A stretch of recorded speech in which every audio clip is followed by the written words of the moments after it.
என்ன எல்லாரும் கேட்குற ஒரு கேள்வி, நீங்கள் உங்கள் திரைப்பட அனுபவம், நாடக அனுபவம்லாம் சொன்னீங்களே, நீங்கள் சீரியலை பற்றி உண்மையாக சொல்லியே அப்படின்னு சொல்லிட்டு, எஸ், அதை பற்றி தான் இப்போ பேச போகிறேன். சீரியல்னு நான் அதுக்கு முன்னால் பண்ணது எல்லாமே தூர்தர்ஷனுக்கு 10 வாரம் 12 வாரம், இல்லைன்னா ஒரு சிங்கிள் எபிசோடு 1 மணி நேரம், அப்படிதான். அது ஏதாவது ஒரு அக்கேஷனுக்கு பொங்கல் தீபாவளி அதுக்காக பண்ணது தான். அதை தவிர நான் வந்து ரெகுலர் சோப்பு, டெய்லி சோப்புங்கிறாங்களே, அதெல்லாம் பண்ணதே இல்லை. அண்ட் எல்லாரும் சொல்லுவாங்க, சார் அது ரொம்ப நெசஸாக இருக்குது, அது இழுத்துட்டே போகும், உங்கள் கதையை வந்து அது டிஆர்பிக்கு அதாவது என்ன ரிசப்ஷன் வருதோ அதுக்கேற்ற மாதிரி உங்கள் கதையை மாற்றலாம் வேண்டியிருக்கும் அப்படின்லாம் சொன்னோன்னா, நான் ரொம்ப பின்னடைஞ்சு போய் இதெல்லாம் வேணாம் பராமுது அப்படின்னு இருக்கும்பொழுது உங்களை பார்க்கணும் அப்படின்னு சொல்லிட்டு திருமுருகன் வந்தார். எனக்கு உண்மையிலேயே வந்து நான் திருமுருகன் என்ன பண்ணியிருக்காரு அது வரைக்கும் அப்படிங்கிறதே எனக்கு தெரியாது. ஏன்னா நான் மோஸ்ட்லி ஷூட்டிங்கில் வந்து ஆந்திராவில் இருப்பேன், இல்லை இங்கே இருந்தேன்னா நைட்டானா எடிட்டிங் போயிடுவேன் ஈவினிங்காக தான். ஸோ அதனால் இங்கே வந்து நான் டிவி பார்க்குறதோ சீரியல் பார்க்குறதோ தெரியவே தெரியாது.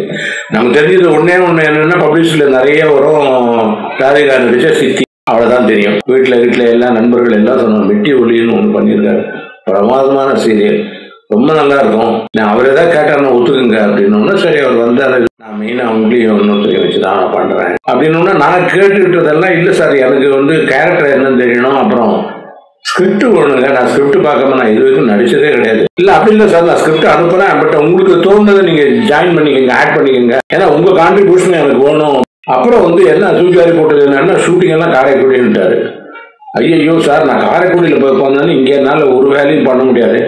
இல்லை சார், உங்களுக்கு வந்து நான் ஷூட்டிங் இருக்கிற டைம் மட்டும் சொல்கிறேன், அப்போ மட்டும் வாங்க, அதுக்கப்புறம் உங்களுக்கு கேப் இருந்ததுன்னா ஒரு 2 நாள் கேப் இருந்தால் கூட நீங்கள் சென்னைக்கு வந்துட்டு திரும்பி வரலாம் அப்படிங்கிற மாதிரி எல்லா அலோன்ஸும் கொடுக்கவே அதனுடைய டீட்டெயில்ஸை பற்றி கேட்டேன். அவன் தான் சொன்னான், நாதஸ்வரம் வாசிக்கிற பிரதர்ஸ், அதில் முக்கியமானவர் வந்து அவருடைய குடும்பம், அவரோட தம்பி குடும்பம், இதை பற்றி தான் கதை அப்படின்னு எனக்கு கொஞ்சம் சுவாரஸ்யமாக தென்பட்டது. அதுக்கப்புறம் வந்து இன்னொரு விஷயம் எனக்கு ரொம்ப இம்ப்ரெசிவாக இருந்தது என்னன்னா, அது நடித்த எந்த நடிகரும் நடிகையும் இதுக்கு முன்னாடி எதுலேயும் நடிச்சதில்லை.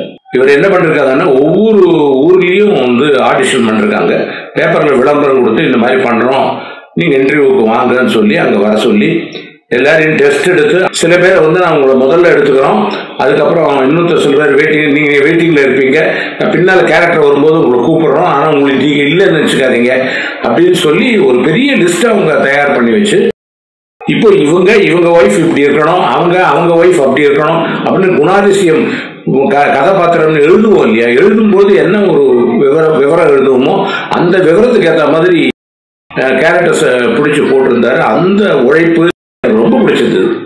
ஏன்னா பொதுவாக என்ன சொல்லுவாங்கன்னா, சீரியலாக சுற்றிடுவாங்க சார், அதான் கத்தால ஆரம்பிச்சாங்கன்னா ராத்திரி 12 வரைக்கும் பேசிட்டே இருக்கணும் அப்படின்னு சொல்லி சொன்னாங்க. அந்த மாதிரி இல்லாமல் ரொம்ப முனைப்பா சினிமா நம்ம பண்ணும்போது எவ்வளோ கவனம் எடுத்துக்கோமோ அந்த கவனத்தை வந்து ஒரு சீரியல் எடுத்துட்டார் திருமுருகன்றது வந்து எனக்கு ரொம்ப அப்ரிஷியபிள் பாயிண்டாக தோணுச்சு.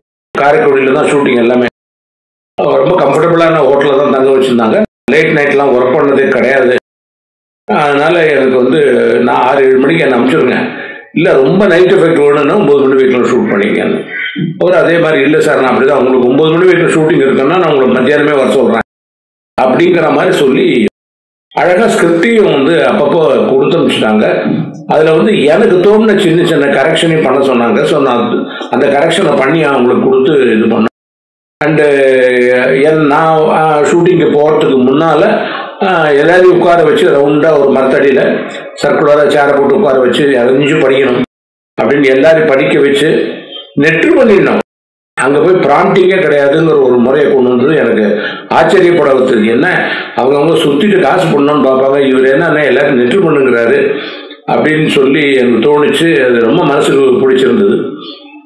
ஸோ அதனால் அங்கே ஆக்ட் பண்ணும்பொழுதெல்லாம் ரொம்ப ரியலிஸ்டிக்காக இருக்கும். ஏதோ கேட்டு சத்தத்தை கேட்டு வாங்கிட்டு போகிற மாதிரி இருக்காது, ரொம்ப ரியலிஸ்டிக்காக உணர்ந்து பண்ண முடியுமான ஒரு இது இருந்தது. அது ரொம்ப மனசுக்கு மகிழ்ச்சியாக இருந்தது. நான் எல்லாத்தையும் அறிமுகப்படுத்திட்டு இது பண்ணேன்னு எல்லாருக்கும் நான் வந்து ஃபிலிம் டைரக்டர், ஃபிலிம் ஆர்டிஸ்ட்னு எல்லாருக்கும் தெரியும். ஒரு சின்ன ஒரு பதப்பதப்பு, ஒரு சின்ன பயம் கொஞ்சம் பின்னாலேயே இருந்துட்டு இருந்தாங்க. அதே மாதிரி நான் என்னுடைய ஒரே ஒரு ப்ளஸ் பாயிண்ட் என்னன்னா, நான் பண்ணும்போது நேச்சுரலாக பேசுகிற மாதிரி இருக்கணும் அப்படிங்கிறதா என்னுடைய பாணி. அதில் என்ன ஆகி போச்சு, பக்கத்தில் இருக்க ஆர்டிஸ்டை பற்றி நான் கோபமாக ஏதாவது பேசினேன்னு வச்சுங்களேன், அவங்க பயந்துருவாங்க. ஏன்னா நிஜமாக பேசுகிற மாதிரி அவங்களுக்கு தோண ஆரம்பிச்சிடும். என்ன திக்குறீங்க, பேசாமல் இருக்கீங்க, இல்லை சார் நீங்கள் அப்படி முறைச்சோன்னே எனக்கு பயம் வந்துடுச்சு சார், அம்மா நான் கேரக்டருக்கா அப்படி பாக்குறேன், நீங்க அது தப்பிதமா எடுத்துக்காதீங்க அப்படின்னு சொல்லி, சரி இனிமேல் நீங்க கும்பலா உட்காந்து ஒத்திகை பார்க்கும்போது நானும் ஒண்ணுங்க உட்காந்துக்கிறேன் அப்படின்னு நானும் போய் அதில் பார்ட்டிசிபேட் பண்ண ஆரம்பிச்சு எல்லாத்துக்கும் தைரியம் ஊட்டி பண்ண ஆரம்பிச்சோம். முதல்ல அது ஏப்ரல் 14 ஏதோ ஒன்று ஓப்பனிங் இருந்தது. மே வரைக்கும் பெரிய டிஆர்பி எல்லாம் ஒன்றும் இல்லைன்னு சொல்லியிருந்தாங்க. அதுக்கப்புறத்து மேலே நல்ல ரிசப்ஷன் வர ஆரம்பிச்சது, எல்லாரும் இது பண்ண ஆரம்பிச்சாங்க. ஸோ அதுலேருந்து நமக்கு நல்ல பேர் வருது. ஏன்னா சென்னையில் எங்கே போனாலுமே எல்லாரும் ராஜசுவரத்தை பற்றி பேசுகிறாங்கன்னு எனக்கு ஒரு நம்பிக்கை வந்தது. சரி நம்ம பண்ணுறது ஒன்றும் தப்பு இல்லை அப்படின்னு சொல்லி. இதில் தான் நடுவில் ஒரு சின்ன சிக்கல் வந்தது, அது சொல்கிறேன். என் பொண்ணு படிப்புக்காக இங்கிலாந்து போக வேண்டியது. ஃபர்ஸ்ட் ஆஃப் ஆல் அங்கே இருக்க இங்கிலீஷ் வேற, நம்ம இங்கிலீஷ் வேற. அண்ட் ரெண்டாவது குளிர்னா அவ்வளோ ஒரு குளிராக இருக்கும், செப்டம்பர் அக்டோபர்லாம். அந்த குளிரில் போய் அவள் தனியாக போய் படம் கட்டிட்டு ஹாஸ்டலில் போய் ஜாயின் பண்ணோம். அஃப்கோர்ஸ் என்னுடைய சித்தி பொண்ணும் பையனும் அங்கே இருந்தாங்க. அவங்கள தான் நான் ரிக்வெஸ்ட் பண்ணி, அதெல்லாம் இல்லை நம்ம வீட்டு பொண்ணை நான் பண்ண மாட்டேனா அப்படின்னு சொல்லி போய் சேர்ந்து அங்கே ஃபோன் பண்ணோம்னா ஒரு நிம்மதியாக இருக்குது. நான் எனக்கு உள்ளுக்குள்ளே என்ன ஒரு ஆசைன்னா, அவள் டிசம்பருக்கு வாங்க, இங்கே லீவுக்கு வாங்க, இங்கே நல்லா இருக்கும் அப்படின்னு ஒன்று போகணும்னு ஆசையாக இருந்தது. நம்மளால் போக முடியுமா இந்த சீரியலில் வச்சுக்கிட்டு அப்படின்னு யோசனையாக இருந்தது. அதுக்கப்புறம் கேட்டேன், இந்த மாதிரி என் பொண்ணு அங்கே இருக்கா, நான் போகலாமா அப்படின்னு சொல்லிட்டு. சார் டெஃபினட்டாக போகணும் சார், நான் டெஃபினட்டாக அந்த கேப் தரேன். ஆனால் கடைசி நிமிஷம் வரைக்கும் எனக்கு ஷூட்டிங் வச்சாங்க. நான் ராத்திரிலாம் டப்பிங் பேசினேன், அப்படியும் சிலது விட்டு போச்சு. அங்கே போய் இருக்கும்போது பார்த்தா, சார் அந்த 2 சீன் டெஃபினட்டாக வேண்டி இருக்கு, நீங்கள் பேசி ஆகணும்.